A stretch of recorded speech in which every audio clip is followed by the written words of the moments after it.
नैनीताल में नाबालिग से दुष्कर्म की घटना के बाद देश भर से प्रतिक्रियाएं आने लगी हैं। वृंदावन से आए चित्रगुप्त पीठ से जुड़े डॉक्टर स्वामी सच्चिदानंद ने नैनीताल पहुंचकर घटना की कड़ी निंदा की और दोषियों के खिलाफ सख्त कार्रवाई की मांग की है। उन्होंने कहा कि यह अपराध विशेष समुदाय बार बार दोहरा रहा है और अब इसे बर्दाश्त नहीं किया जाएगा। स्वामी जी ने देश भर के धर्मावलंबियों से ऐसे मामलों के खिलाफ एकजुट होने की अपील की। इस दौरान स्वामी सच्चिदानंद मस्जिद की ओर जाने पर अड़ गए, जिसे देखते हुए पुलिस ने उन्हें रोकते हुए सुरक्षा बढ़ा दी। मौके पर बैरिकेडिंग कर भारी पुलिस बल तैनात किया गया है। पुलिस अधिकारियों ने स्वामी जी से शांति बनाए रखने की अपील की। हल्द्वानी में हिंदूवादी संगठनों ने हिंदू नेता विपिन पांडे की गिरफ्तारी के विरोध में कोतवाली का घेराव किया। संगठनों का आरोप है कि विपिन पांडे नैनीताल में नाबालिग बच्चे से हुए दुष्कर्म के विरोध में एक शांतिपूर्ण बैठक कर रहे थे, लेकिन पुलिस ने उन्हें उनके आवास से जबरन उठा लिया। इस कार्रवाई के खिलाफ संगठनों ने विपिन पांडे को रिहा करो के नारे लगाए।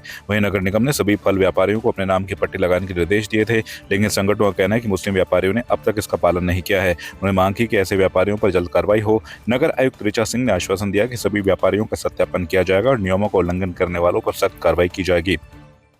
मैं कहूँगा बुजुर्ग व्यक्ति द्वारा एक छोटी हिंदू बच्ची के साथ ऐसी घटना हुई है जिसको लेकर सब शर्मसार भी हैं और सब अंदर से हिले हुए हैं। उसी को लेकर हम लोग लगातार मांग उठा रहे हैं कि जो भी इस जिले में कार्य करेगा या प्रदेश में कार्य करेगा अपनी पहचान बताए, अपना नाम बताए और कारोबार करे। मना ही नहीं है, सब स्वतंत्र कारोबार करने के लिए, लेकिन आपको अपनी पहचान बतानी पड़ेगी। इसी मांग को लेकर हमारे भाई विपिन पांडे आज कटघरिया में प्रदर्शन कर रहे थे, अपनी बातों को रख रहे थे, तो पुलिस जबरन उनको उठा लाई है और किस चौकी में रखा, किस थाने में रखा, हम लोग को ये भी पता नहीं है।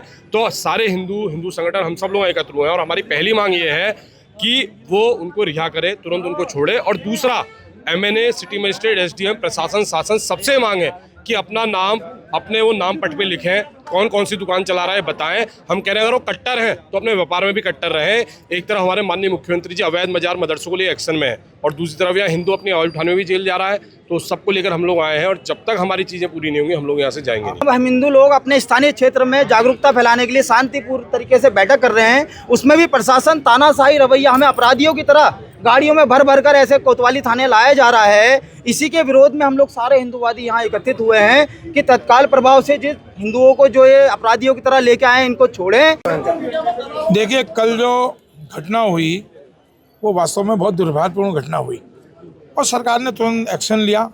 वो व्यक्ति हुआ और जनता का स्वाभाविक रूप से आक्रोश होना स्वाभाविक है, क्योंकि घटना से हर आदमी ज्वलित है। एक 12 वर्षीय बालिका के साथ जिस प्रकार का उसको कहना चाहिए ऐसा कृत्य कि वास्तव में बड़ा दुर्भाग्य। लेकिन हिंदुस्तान में कानून का राज है। अरेस्टिंग हुई, उसके खिलाफ जो भी कठोर कार्रवाई हो सकती है सरकार कर रही है। आज उसके घर में नोटिस भी चुका दिया गया, अवैध नोटिस। बताऊं कि पिछले कुछ दिनों से नगर निगम लगातार अभियान चला रहा है। इसमें माननीय मुख्यमंत्री जी के भी आदेश थे और इसमें जिलाधिकारी महोदया ने भी इसमें आदेश दिए हैं कि हम इनका सत्यापन कार्य करें। तो जिसमें नगर निगम से जुड़े जो भी लोग हैं जिनका फड़ या ठेले का व्यवसाय है, उनके लिए हमने एक आई कार्ड, एक प्रारूप बनाया है जिसको जो उनका ठेला है उस पर वो प्रदर्शित करेगा। उसका रीज़न ये है कि ये पता चल सके कि जो ये व्यक्ति कार्य कर रहा है इसका सत्यापन हुआ है नहीं हुआ है, ये हमारा वैध यहाँ व्यवसायी है या कहीं अवैध आया है, कोई ऐसा व्यक्ति है जो कहीं कुछ इलीगल कामों से जुड़ा हुआ है। तो ये नगर निगम लगातार इसका सत्यापन कार्य कर रहा है। हमने अब तक 1700 के लगभग सत्यापन कार्य अपने कर लिए हैं और ये कल भी जिन लोगों के पास जब नगर निगम ने अभियान चलाया और ऐसे कल 15 ठेले हमने जब्त किए जो यहाँ ना ही उनका किसी तरीके का रजिस्ट्रेशन था, ना वो नगर निगम के अंदर उनकी कोई एंट्री थी और ना ही उनका पुलिस वेरिफिकेशन हुआ था। तो उन सभी को जब्त कर लिया गया है। देखिए, कुछ डिमांड्स थी, उन डिमांड्स पे अभी आगे कार्रवाई का आश्वासन दिया गया और मैं भी अश्योर करूँ कि सारी डिमांड्स जो हैं उन पे पूर्ण रूप से कार्रवाई हो और हमारी पब्लिक जो है वो पूरी तरह मतलब उस चीज़ को लेकर सेटिस्फाइड रहे और कुछ आश्वासन दिए गए हैं वो पूर्णतः लागू किए जाएंगे। इस वर्ष भी चारधाम यात्रा में बड़ी संख्या में श्रद्धालुओं के पहुंचने की संभावनाओं को देखते हुए पुलिस प्रशासन पूरी तरह से मुस्तैद है। वरिष्ठ पुलिस अधीक्षक लोकेश्वर सिंह ने श्रीनगर क्षेत्र में कीर्तिनगर पुल से शिरोड़गढ़ तक यात्रा रूट, पार्किंग स्थलों और होल्डिंग एरिया का स्थलीय निरीक्षण कर अधीनस्थों को आवश्यक दिशा निर्देश दिए। उन्होंने बताया कि केदारनाथ धाम के कपाट आज खुल चुके हैं और बद्रीनाथ व गोविंद घाट जैसे तीर्थ स्थलों पर भारी भीड़ संभावित है। सभी CCTV कैमरों की 24 घंटे मॉनिटरिंग सुनिश्चित की गई है, जबकि यात्रा मार्ग पर अतिरिक्त पुलिस बल की तैनाती कर दी गई है। यातायात व्यवस्था को सुचारू बनाए रखने के लिए अन्य जनपदों से समन्वय भी स्थापित किया गया है। पूरे यात्रा मार्ग पर अस्थायी पुलिस चौकियां और पर्यटन सहायता केंद्र स्थापित किए गए हैं, जहां प्रशिक्षित पुलिसकर्मी 24 घंटे तैनात रहेंगे। चार धाम यात्रा के मद्देनज़र जो हमारा श्रीनगर क्षेत्र है वो एक ट्रांजिट के रूप में काम करता है। जब ऊपर दोनों धामों में ट्रैफिक व्यवस्था हो जाए तो ट्रैफिक रोकने हेतु श्रीनगर टाउन का प्रयोग किया जाता है। तो यहाँ पर जितनी भी एक तो हमारी पार्किंग स्पेसेस हैं और ऑन रोड जो हम लोग ट्रैफिक को रोकते हैं, वहाँ पर जो एक तो हमारा पुलिस का व्यवस्थापन है उसकी एक हमारे द्वारा समीक्षा की गई है और जो हमारा डिप्लॉयमेंट है उसको बढ़ा दिया गया है। साथ ही साथ जो पार्किंग प्लेसेस आइडेंटिफाई हुए हैं उनको भी हमारे द्वारा चेक किया गया है। इसके साथ ही साथ हमारा जो एक्स्ट्रा फोर्स यहाँ पर डिप्लॉय हुआ है वो भी हमारे द्वारा करवा दिया गया है। बाकी सभी प्रकार की जो अरेंजमेंट्स हैं वो हमारे यहाँ पे श्रीनगर पुलिस के द्वारा करवा दी गई है।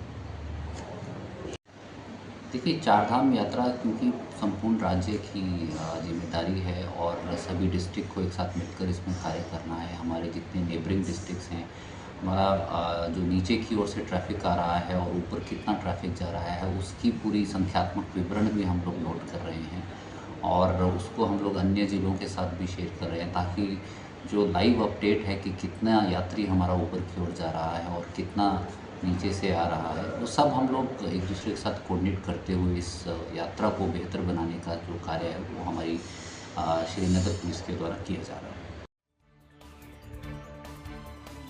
पिथौरागढ़ जनपद में स्थित पवित्र पार्वती कुंड के निकट विराजमान प्राचीन शिव मंदिर के कपाट श्रद्धालुओं के लिए विधिवत खोल दिए गए हैं। कपाट खुलने के साथ ही मंदिर परिसर में भक्तों की भीड़ उमड़ पड़ी और भगवान शिव के जयकारों से वातावरण गूंज उठा। पारंपरिक पूजा अर्चना और वैदिक मंत्रोच्चार के साथ कपाट खोले गए, जिसमें स्थानीय पुजारियों और ग्रामीणों ने भाग लिया। यह मंदिर धार्मिक और ऐतिहासिक दृष्टि से विशेष महत्व रखता है और हर वर्ष बड़ी संख्या में श्रद्धालु यहाँ दर्शन के लिए आते हैं। कपाट खुलने की जानकारी मिलते ही दूर दराज से श्रद्धालु मंदिर पहुंचने लगे हैं। मंदिर समिति की ओर से साफ सफाई, सुरक्षा और अन्य व्यवस्थाएं सुनिश्चित की गई हैं। प्रशासन ने भी श्रद्धालुओं की सुविधा और सुरक्षा को ध्यान में रखते हुए आवश्यक प्रबंध किए हैं।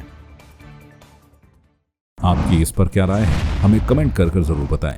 इसके साथ ही आप हमारे YouTube चैनल को सब्सक्राइब कीजिए। आप हमें Facebook, Instagram, Twitter पर फॉलो भी कर सकते हैं और संवाद 365 के साथ एक क्लिक में जुड़ने के लिए डाउनलोड कीजिए संवाद 365 ऐप।